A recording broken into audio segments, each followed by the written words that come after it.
शेतकऱ्यांचे ज्येष्ठ नेते शंकरअण्णा धोंडगे यांनी त्यांच्या महाराष्ट्रातल्या शेतकरी संघटनेच्या 15 जिल्हा प्रमुखांसह आज शिवसेनेमध्ये प्रवेश केलेला आहे। मी त्यांचं मनापासून स्वागत करतो।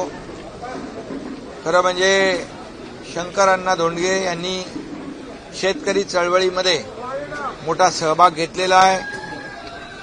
शेतकरी नेते शरद जोशींच्या सोबत काम केलंय। अनेक वेळा आंदोलनामध्ये तुरुंगवास देखील शेतकरी चळवळीमध्ये त्यांनी भोगलेला आहे आणि म्हणून खऱ्या अर्थाने शेतकऱ्यांची जाण असलेला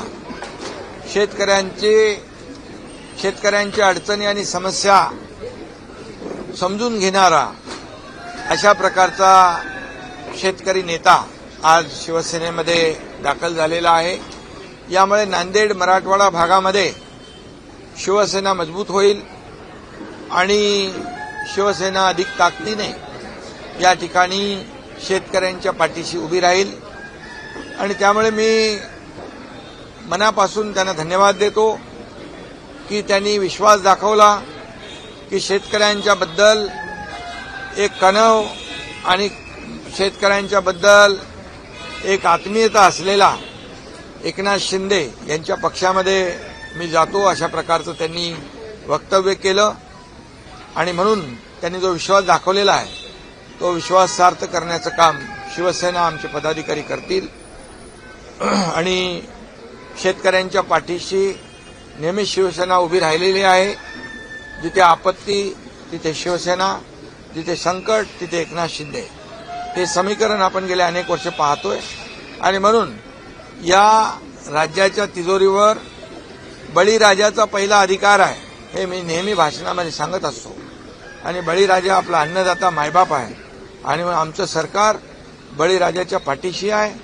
शेतकऱ्यांच्या समस्या समजून घेण्यासाठी शंकरअण्णा धोंडगे यांचा उपयोग होईल आणि शेतकऱ्यांना न्याय मिळेल आणि त्याचबरोबर मराठवाड्यातले अनेक पदाधिकारी, अनेक पक्षातले लोक या आपल्या शिवसेनेमध्ये आज दाखल झालेले आहेत।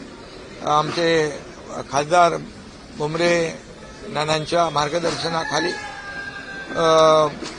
त्यांनी जिल्हा परिषद पंचायत समितीमध्ये देखील मोठ्या प्रमाणावर आपले कार्यकर्ते पदाधिकारी निवडून पण आणले आणि इतरही पक्षातल्या लोकांचा प्रवेश आज शिवसेनेमध्ये मराठवाड्यातला झालेला आहे। निवडणुकीच्या तोंडावरती नेहमी पक्षप्रवेश होत असतात। निवडणुकीच्या तोंडावरती नेहमी पक्षप्रवेश होत असतात। आता निवडणुका नसताना देखील पक्षप्रवेश होत आहे।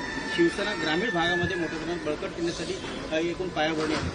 खरं म्हणजे बघा, निवडणुकाच्या पूर्व काळामध्ये निवडणूक काळामध्ये प्रवेश होत असतात, परंतु निवडणुका झाल्यानंतर देखील एका विश्वासाने या ठिकाणी लोक येत आहेत। याचा अर्थ शिवसेना सर्वसामान्य माणसासाठी काम करते।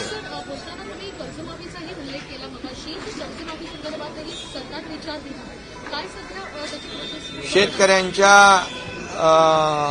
साठी निवडणुकीमध्ये देखील तसं लाडक्या बहिणींची योजना आम्ही केली। शेतकऱ्यांची कर्जमाफीचा देखील आम्ही वचननाम्यामध्ये त्याचा अंतर्भाव केलेला आहे आणि त्याची प्रक्रिया सुरू झालेली आहे। योग्य वेळी शेतकरी कर्जमाफी देखील होईल। पहलगाम दहशतवादी हल्ल्यामध्ये मृत्युमुखी पडलेल्या संतोष जगदाळे यांच्या कुटुंबियांनी बरेच आरोप केले की तुमच्याशी सुद्धा त्यांनी संपर्क करण्याचा प्रयत्न केला पण नोकरी मिळू शकली नाही, काय म्हणतात? अतिशय दुर्दैवी हल्ला पहलगामला झाला। मी स्वतः तिकडे गेलो होतो आपल्या लोकांना तिथून रेस्क्यू करण्यासाठी महाराष्ट्रातल्या। मी नक्कीच जगदाळे परिवाराच्या सोबत आहे आणि त्यांचं सगळं जे काही समस्या अडचणी आहेत त्या ऐकून घेऊन त्यांना न्याय देण्याचं काम आम्ही करू। टिपू सुलतानचा फोटो लावण्यात आला आणि आता परत उपमहापौर तिथल्या म्हणतात मालेगावच्या की आम्ही पुन्हा फोटो लावणार टिपू सुलतान। खरं म्हणजे टिपू सुलतान आणि छत्रपती शिवाजी महाराजांची तुलना कधी होऊ शकत नाही। छत्रपती शिवाजी महाराज हे महाराष्ट्राचं आराध्य दैवत आहे आणि छत्रपती शिवाजी महाराजांच्या आदर्शावर आपण कारभार करतोय। त्यामुळे छत्रपती शिवाजी महाराज आणि इतर कुठलेही राजे टिपू सुलतानची तर बरोबरी होऊ शकत नाही। हे जे काही बरोबरी करण्याचा प्रयत्न करतायत ते दुर्दैवी आहे। मी त्यांचा निषेध करतो आणि खरं म्हणजे मतांच्या बँकेसाठी, वोट बँकेसाठी अशा प्रकारचं काही लोकांचं जे काही प्रयत्न आहे आणि समाजामध्ये दुही निर्माण करण्याचं जे कोणी लोक काम करतात, कायदा सुव्यवस्था अबाधित राखण्याचं काम सरकार नक्की करेल आणि अशा प्रकारच्या वृत्ती आहेत त्यांच्यावर देखील अंकुश लावण्याचं काम करेल. मात्र छत्रपती संभाजीनगरमध्ये आपल्याच पक्षाचे अब्दुल सत्तार मंदिरात गेल्यानंतर त्या मंदिरामध्ये काही हिंदुत्ववादी संघटना भाजपच्या लोकांनी सुद्धा गोमूत्र शिंपडलं त्या ठिकाणी. हे कितपत योग्य?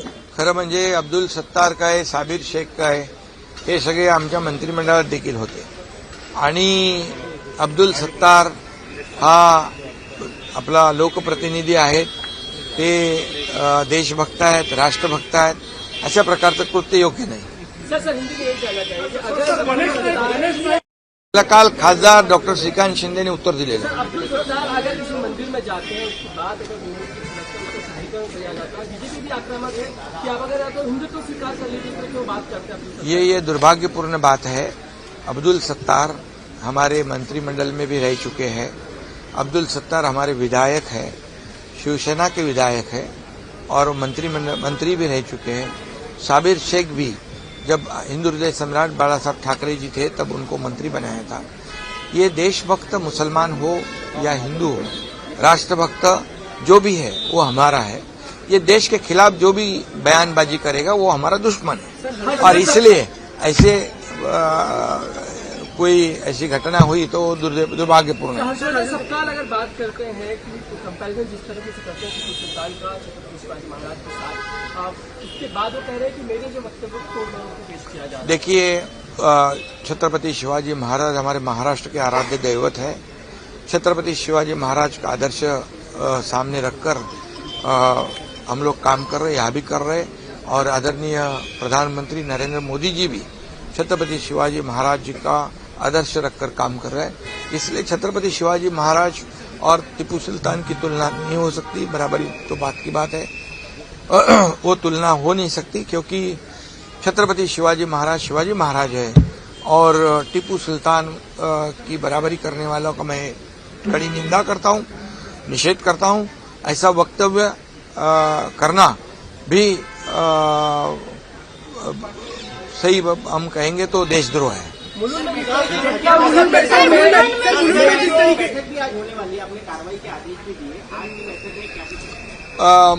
मैं कल ही हमारे MMRDA के चेयरमैन मुखर्जी उनको कहा था कि इसमें जो भी दोषी है उनको उसके ऊपर कार्रवाई करो. तो एक सत्यजीत साल्वे उसको निलंबित कर दिया है और 2 जो वरिष्ठ अधिकारी उनकी इंक्वायरी शुरू है और इसी के साथ जो उनके ऊपर FIR लॉन्च करने का भी मैं निर्देश दिया है और जो मृत है उसको MMRDA के माध्यम से 15 लाख रुपए देने की मैं सूचना भी की हुई है. जो घायल है उनका इलाज भी हम लोग MMRDA के माध्यम से करेंगे और पूरी तरह जितने भी MMRDA के ऑनगोइंग प्रोजेक्ट है उसका स्ट्रक्चरल और सेफ्टी ऑडिट करने के निर्देश मैंने दिए हैं.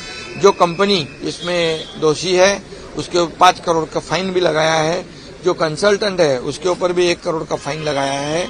और निश्चित रूप से मैं इतना ही कहूंगा कि इसमें जो भी दोषी है वो दोषी पाया जाएगा, उसके ऊपर कड़ी कार्रवाई, कठोर कार्रवाई होगी क्योंकि ऐसी घटना दोबारा ना हो ऐसी कोशिश हमारी है.